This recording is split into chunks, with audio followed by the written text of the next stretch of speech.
ఆయన దేవుని నామంలో అందరికీ వేదిక మీద ఉన్న సంఘ కాపర్లకి, పెద్దలకి, పిల్లలకి నా క్రిస్మస్ శుభాకాంక్షలు.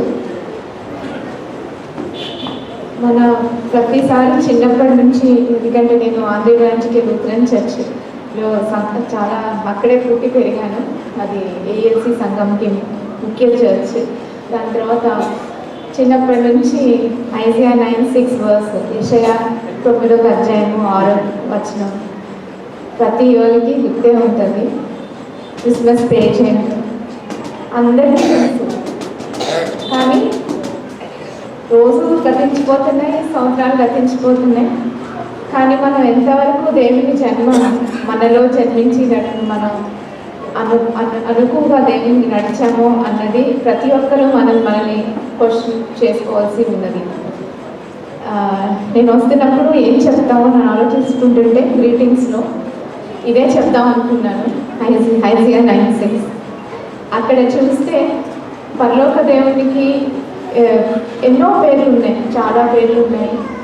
యెషయా అన్న ప్రవక్త యేసు ప్రభు పుట్టిన ముందు 800 సంవత్సరముల క్రితం ఈ వాక్యం రాసి ఉన్నది. ఎంత బాగా యెషయా రాశారు ఆ ప్రవక్త. బేసికల్లీ మనందరం బిలీవ్ చేస్తాము దేవుడు మళ్ళీ వస్తాడనేసి. కానీ ముందు రాకుండా ఉన్నప్పుడు, దేవుడు రాకుండా ఉన్నప్పుడు 800 సంవత్సరాల క్రితం ఈ వాక్యం రాసుంటే ఎంతమంది నమ్ముంటారో అది మనకు తెలియదు. ఎందుకంటే చాలా కష్టం. ఒకసారి వచ్చిన తర్వాత మళ్ళీ వస్తాడంటే ఇప్పుడు మనం ఎంతమంది నమ్ముతున్నాం, అది కూడా మనం ప్రశ్నించుకోవాల్సింది. ఈ వాక్యంలో ప్రముఖంగా ముందు ఒక శిశువు పుట్టేను అని ఉంటుంది. దాని తర్వాత కుమారుడు వచ్చాను, కుమారుడు ఇవ్వబడేది మనకి. ఒక విషయం రాసి ఉంటుంది, the government shall be upon his shoulders. ఇంగ్లీష్లో చదివితే కనుక మరి ఎందుకు గవర్నమెంట్ అని రాశారు ఆయన యెషయా గారు అంటే, our Lord is the king and the priest. He is both the king and the priest. ఆయన రాజ్యముకి ఆయనే రాజు. ఎన్ని రాజ్యాలు ఇక్కడ భూమిలో ఉన్నా సరే మనకి ఒకటే రాజ్యము, ప్రముఖమైనది, అన్నిటికన్నా ఘనమైన రాజ్యము పరలోక రాజ్యం. He is the king and by virtue of being the lamb which was slain and his blood which is purifying us, he is our priest. ముందు ఫస్ట్ శామ్యూల్ గారు శాంసన్ గారు చెప్పినట్లు ఇది ఒక రిలీజియన్ అని మనం మతంలా పెట్టుకున్నాము. దేవుడు అందరికీ రాజు. ఎందుకంటే ముందు గొల్లలకి దూత కల్పించినప్పుడు చెప్పిన మాటలు ఏంటంటే, ఫియర్ నాట్, భయపడుకుని, I bring you great tidings of great joy, there will be peace on earth and goodwill towards men. అంటే గుడ్విల్ టువర్డ్స్ మీరు ఎవరు దేవుని నడుకోవాలకే ఉంటుందని చెప్పలేదు, అందరికీ గుడ్విల్ ఉంటుంది. అది మనం ఎట్లా ఉన్నామంటే, ఇప్పుడు గొల్లలు వచ్చి చూసిన తర్వాత దేవుడిని వెళ్ళి సంతోషకరంగా అందరికీ చెప్తారు. మన దగ్గర ఐఫోన్లు ఉన్నాయి, అన్నీ ఉన్నాయి, మనం ఎంత ప్రకటిస్తున్నాం దేవుడి గురించి మనం ప్రశ్నించుకోవాల్సిన విషయం ఉంది. అట్లాగే ఇప్పుడు సెకండ్ రీడింగ్లో మత్తయి 2:1-12 చదివినట్లు వాళ్ళకి ఒక సైన్ కనిపించింది. తూర్పు దేశపు జ్ఞానులకి నక్షత్రం చూశారు. నక్షత్రం చూసి ఆ నక్షత్రంని ఫాలో అయ్యి వచ్చి ఆ నక్షత్రం మంచిగా వెలుగుగా కనపడినప్పుడు సంతోషించాలని ఉంది. మనం అలా నక్షత్రం చూసి సంతోషించగలిగితే దేవుడిని చూసి ఆయనకి బహుమానాలు ఇచ్చారు. అయితే దేవుడు మనకు చెప్తున్నా, మనకి కనిపించి చాలా చూపిస్తారు, మన జీవితంలో చూపిస్తారు, చాలా సైన్స్ మనమే చూస్తాం. ఇప్పుడు ఈ ప్రపంచంలో కూడా మనం చాలా మన జీవితాల్లో సైన్స్ చూస్తుంటే కూడా మనం సంతోషిస్తున్నామా దేవుడు చేసిన పనులకి? ఎప్పుడు ప్రేయర్ పిటిషన్ లాగే ఉండిపోతాయి. ఎప్పుడు we're just praying and praying and praying with petitions కి God should do this, God should do that. But how much are we grateful to God for what he has done in our lives? నేను ఒక చిన్న ఉదాహరణకి చెప్తాను. నేనే prayer చేసుకున్నప్పుడు, prayer కూడా మనం అప్పుడు తొందరగా చేసేయాలి కాబట్టి ఒక 4-5 లైన్స్ బట్టి కొట్టేసినట్టు రెడీ చేసుకొని పెట్టుకుంటున్నాము. ప్రస్తుతం మన లైఫ్లో ప్రేయర్ కూడా అలాగా అయిపోయింది. ఎందుకంటే ప్రేయర్ చేయడానికి కూడా సమయం లేదు. క్రిస్మస్ అంటే మనకి మిగిలిపోయింది ఏంటంటే ఒక క్రిస్మస్ ట్రీ, స్టార్, బట్టలు, భోజనాలు, అంతే. సారీ ఫర్ దిస్, బట్ నేను నా పర్సనల్ ఎక్స్పీరియన్సే చెప్తున్నాను. నేను చాలా ఆనెస్ట్గా పనిచేస్తాను. నాకు బీహార్ కార్డర్ వచ్చినప్పుడు మా ఆయన బీహారీ అయితే నేను ఎప్పుడు అనుకునేదాన్ని నేను చాలా అప్రైట్ ఆఫీసర్ని, చాలా నాకు వచ్చిన అవార్డ్స్ అన్నిటికి నేను ఎప్పుడు చర్చ్కి వెళ్ళేదాన్ని. Election commission of India Sunday meeting పెడితే తప్ప నేను ఎప్పుడు చర్చ్కి వెళ్ళాను. అక్కడ CSI church of north India ఉండేది. అది Kerala sisters, Franciscan brothers churches ఉంది, క్యాథలిక్ చర్చెస్. నేను ఎప్పుడు వెళ్ళేదాన్ని, వెళ్ళి చాలా పయస్గా ఉండేదాన్ని. నేను చాలా ఆనెస్ట్గా ఉన్నాను అనేసుకొని నేను చాలా గర్వపడేదాన్ని. గర్వము దేవునికి నచ్చదు. దీని ఇంగ్లీష్ టర్మ్లో చెప్పాలంటే ఇట్ ఈస్ సెల్ఫ్ రైచియస్నెస్. అంటే నేను ఎంతో నీతిమంతురాలని అన్న ఐడియా నాకు ఉండదు. ఎందుకంటే నేను లోకరీత్యా నేను చేసే జాబ్కి, నేను చేసి దానికి నేను నాకే సాటి అనుకునేదాన్ని. అయితే ఇది సెల్ఫ్ రైచియస్నెస్ అంటే మన సొంతగా మనం అనుకున్నాం, మనం చాలా నీతిమంతులు అనుకొని అదే పెద్ద సిన్. మీరు ఇప్పుడు ప్రజెంట్ టీచర్స్ విన్నారనుకోండి, వాళ్ళు అదే చెప్తారు. ఎస్పెషలీ సింగపూర్లో ఒక గొప్ప టీచర్ ఉన్నారు, జోసెఫ్ ప్రిన్స్, ఆయన అదే చెప్తారు. Self righteousness is the greatest sin. మనం వ్యభిచారం సిన్ అని అందరికీ తెలుసు. అది బయట చూస్తున్నాం, కానీ మనలో ఉన్న తప్పులు మనకు తెలియలేకపోతుంది. నేను ఇక్కడికి వచ్చిన తర్వాత లాస్ట్ 5 yearsలో నేర్చుకున్న ఫస్ట్ పాఠం నాకు దేవునితో నడిచినప్పుడు self righteousness is the sin అని. ఎందుకంటే ఎప్పుడు మనం నాది అన్నది మనం మానేసి మనము దేవునిలో ఫస్ట్ అసలు క్రిస్మస్ వస్తే ఎన్ని కార్డ్స్ ఉన్నా సరే it is season of love, peace, joy and happiness. What is love? God is love. మన ప్రేమని ఎంతమందికి మన ఆఫీస్లో కానీ ఇంట్లో కానీ మనం పంచిపెట్టగలుగుతున్నాము? జాయ్, మనం చాలా జాయ్ఫుల్గా ఉంటున్నాం, మరి పక్క వాళ్ళ జాయ్ ఏంటి మనకి తెలియట్లేదు. హ్యాపీనెస్ అంటే అందరికీ హ్యాపీనెస్ అంటే ఇప్పుడు అన్నీ వేరే అయిపోయినాయి. ఎవరికి ఐఫోన్ వస్తే హ్యాపీనెస్, లేకపోతే ఏదో ఐక్యా స్టోర్కి వెళ్ళి కొనుక్కుంటే హ్యాపీనెస్. మనం అంత అయిపోయింది. ఇంకా come peace. Are we giving the peace of God to other people who are with us? We have a great responsibility on our shoulders.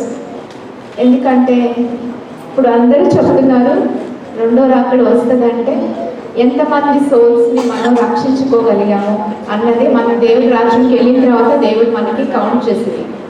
How many souls did we win for the kingdom of God? ముందు మన సోల్ని మనం జయించుకోగలిగామా దేవుడి దగ్గరికి వెళ్ళటానికి? అట్లా మనం చూసుకుంటే మన దేవుడు ఎంతో అద్భుతాలు చేసే దేవుడు ఒక మహిమ. దేవుడిని నమ్ముకున్న వాళ్ళకి నేను చూస్తాను, నార్మల్గా హిందూ కన్వర్ట్స్ ఉంటే వాళ్ళు చాలా పయస్గా ఉంటారు. నా ఎక్స్పీరియన్స్, ఎందుకంటే నేను చాలా మందిని చూస్తాను.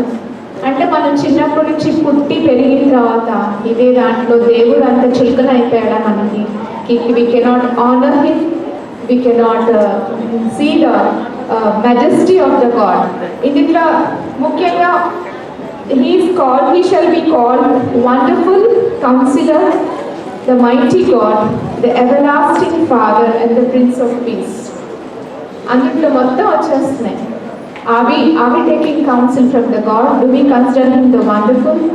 Do we acknowledge that he is the mighty God? Do we acknowledge that he is the everlasting Father? Because if you read through the Bible, మీరు లూక్ చదివితే only you people who can see me can see the Father. నన్ను చూస్తే మీరు పరలోక దేవుడిని చూసినట్టే అని రాసి ఉంది లేఖనాల్లో. మరి మనం అనుకుంటాము God is so far away from us అని. అట్లా కాదు, God is within us. We can talk to God, we can communicate with God and live the life of Christ. That should be the real Christmas for all of us. ఎందుకంటే ఇది ఒక ఇంకా ఆయన చెప్తున్నారు కదా, western కంట్రీస్లో కూడా Christmas is become $1 billion business. అందుట్లో అన్ని ఏం పడితే ట్యాక్ చేసేమో, it's like boxer Sundays and everything, boxer days and everything $1 billion business. మనం కూడా ఈ లోకంలో ఉన్నందుకు అట్లాగే కొనసాగిపోవాలనుకుంటామా ఈ క్రిస్మస్ రోజు? లేకపోతే మన మనసులో దేవుడు పుట్టే ప్రతిరోజు క్రిస్మస్సే. It's not just 25th December. ఎందుకంటే దేవుని గొప్పతనం అన్నది మనము అది ఎంతో మనకి వీఆర్ అనేబుల్ టు అవగాహన చేసుకోలేకపోతున్నాం. We're unable to understand the mightiness of God. In fact, God is a mighty God. He is a prayer answering God. He knows everything. And నేను ఒక విషయం చెప్తాను. సుహాసిని సిస్టర్ వల్ల నేను చాలా I was able to grow in spirit. ఆ spirit చూసి నేను ఎప్పుడు ఎన్వి చేసేదాన్ని. ఎందుకంటే అవన్నీ చెప్పేసేవాళ్ళు, ఇట్లా అవుతుంది ఎట్లా అవుతుంది అనేసి. ఐ ఆల్వేస్ ఆస్క్ గాడ్కి, నాకు మీరు ఎందుకు అలాంటి స్పిరిట్ ఇవ్వరు అంటే, దెన్ ఐ రియలైజ్కి ఇదేమి కొనుక్కోలేదు దీన్ని. మనల్ని ఎంత శుభ్రపరచుకొని లేదా గోల్డ్లో పద్దాక అగ్నిలో కాల్చిస్తే దాని ప్యూరిటీ పెరిగిపోతుందో, అదేవిధంగా మనం కూడా మన ప్యూరిటీ పెరుగుకుంటే వస్తే అప్పుడు మనకు వచ్చే శక్తి. కానీ అసాధ్యమైన శక్తి కాదు ఆయన, ఎందుకంటే మన దేవుడు అసాధ్యమైన వాళ్ళు కాదు. ఒక్క వచనం నేను చెప్తాను. యెషయా గ్రంథము 61:3. Isaiah 61:3 to appoint unto them that mourn in Zion, to give unto them beauty for ashes, the oil of joy for mourning, the garment of praise for the spirit of heaviness, that they might be called the trees of righteousness, the planting of the Lord, that he might be glorified. ఇది ఇంత మంచి verse అంటే, Ashes, beauty from Ashes అంటే rock అంటారు. Rock నుంచి బ్యూటీని create చేసి దేవుడు, మనం ఎప్పుడో ఎన్ని క్రీములు రాసుకున్నా సరే, ఏమి రాసుకున్నా సరే, మనం మన దేవుని సన్నిధి ఉంటే మన ముఖాలన్నీ కాంతిస్తాయి. We don't need to apply beauty creams. మళ్ళీ ఆయన రాస్తున్నది, ఎందుకంటే ఈ దైవ గ్రంథంలోనిది ఒక్కటి తప్పు అవదండి. నాకు తెలిసినది నా జీవితంలో అదే. He says he'll create beauty from ashes. అంటే ఎంత గొప్ప దేవుడు. The oil of joy for mourning అంటే మనం ఏడుస్తూ ఉంటే ఆయన తల మీద ఏం అభిషేకం చేస్తాడు? Oil of Joy. The garment of praise for the spirit of heaviness. ఇక్కడ ఉన్న మందిలో మనం వస్తున్నాం, మనం ఆఫీస్కి వెళ్తున్నాం, పని చేస్తున్నాం, అన్నీ చేస్తున్నాం. మనందరికీ 90% స్పిరిట్ ఆఫ్ హెవీనెస్ ఉంది. మనం అడ్మిట్ చేసినా సరే, ఎత్తకపోయినా సరే, అన్నిటికీ స్పిరిట్ ఆఫ్ హెవీనెస్. అదేం చేస్తున్నారు? Garment of praise. అంటే మీకు అంత మంచి వస్త్రధారణలాగా మీకు ప్రైజ్ అన్న గార్మెంట్ని ధరించి దేవుడు. మనం తెలిసి ఉండాల్సింది ఏంటంటే, ఎందుకు అన్ని ఆయన చేస్తున్నాడంటే, so that we might be called the trees of righteousness. Trees of righteousness అంటే నీతిమంతమైన చెట్లులాగా మనము ఎదగాలి అని దేవుని ఆశ. అందుకనే ఆయన ప్లాంట్ చేశాడు మనల్ని ఇక్కడ ఈ భూమి పైన. అందుకనే we should be like the trees of righteousness so that we might glorify the Lord. అందుకని క్రైస్తవ జీవితము నడవటము చాలా కష్టము. అది ఆ నడకన్నది మనం ప్రతి ఒక్కరు చూస్ చేసుకోవాలి, మనం ఎలా నడవాలనుకున్నది. అంటే ఒక రూట్ ఉంటుందని నేను చెప్పను, కానీ దేవునికి ఒక్కటే రూటు. ఎందుకంటే దేవుడే సత్యము జీవము మార్గము అయి ఉన్నాడు. మనము ఇవన్నీ వదిలేసేయండి, మొత్తం వదిలేసి ఈ క్రిస్మస్ రోజు మీరందరూ చాలా పెద్దోళ్ళు నాకు అన్నారు, కొంతమంది నచ్చకపోవచ్చు నేను చెప్పింది, అయినా సరే నేను అనుకున్నాను ఏం చెప్దాం అనేసుకొని, ఎందుకంటే నేను చాలా కష్టపడ్డాను, కష్టపడి చదువుకొని నేను సీట్ తెప్పించుకొని నేను అక్కడ బీహార్ వెళ్ళి పనిచేస్తున్నప్పుడు చాలా టఫ్ ప్లేస్. ప్రతిసారి ఆ 2 రోజులు నాకు ఫోన్ చేయకపోతే మా అమ్మ కంగారు పడిపోయేది. అది మా పిన్ని అనేది ఇక్కడ పుష్కరులు ఉన్న చోటికి ఎక్కడికి వెళ్ళిపోయావు, ఎందుకు వెళ్ళిపోయావు అని అనేది. కానీ నా దేవుడు నాతో ఉన్నప్పుడు నేను ఎట్లా ఎడారిలో కూడా నీటి ప్రవాహంలో నదులు ప్రవహించి దేవుడు, అరణ్యంలో దారి చూపు దేవుడు. నాకెన్నో వచ్చినాయి, నాకెన్నో బాధలు వచ్చినాయి, కష్టాలు వచ్చినాయి. కానీ ఎప్పుడు నేను అనుకునేదాన్ని, నేను నడిచిన త్రోవ నాయన నువ్వు ముందు అనుకొని నడిచాను. నేను ఇప్పుడే చెప్తున్నాను, నాకు ఎంతో సంతోషకరం అనమాట. ఎందుకంటే నా దేవుడు ఆయన ఎడబాయడు, ఆయన వదలడు. He says he will never forsake you, he will never forsake you. ఎంతోమంది ఇప్పుడు చాలామంది చాలా విధంగా ట్రబుల్స్లో ఉన్నారు, చెప్పట్లేదు కానీ మనందరికీ కష్టాలు ఉన్నాయి. కష్టాలు తీర్చివాడు ఎక్కడ హాస్పిటల్స్లో డబ్బులు ఖర్చు పెట్టేస్తున్నారు, అక్కడికి వెళ్ళి ఆ వైద్యులు ఇప్పుడు కొత్త అలోపతి కాదు, హోమియోపతి కానీ ఇంకేంటేంటో వైద్యాలు. జెహోవా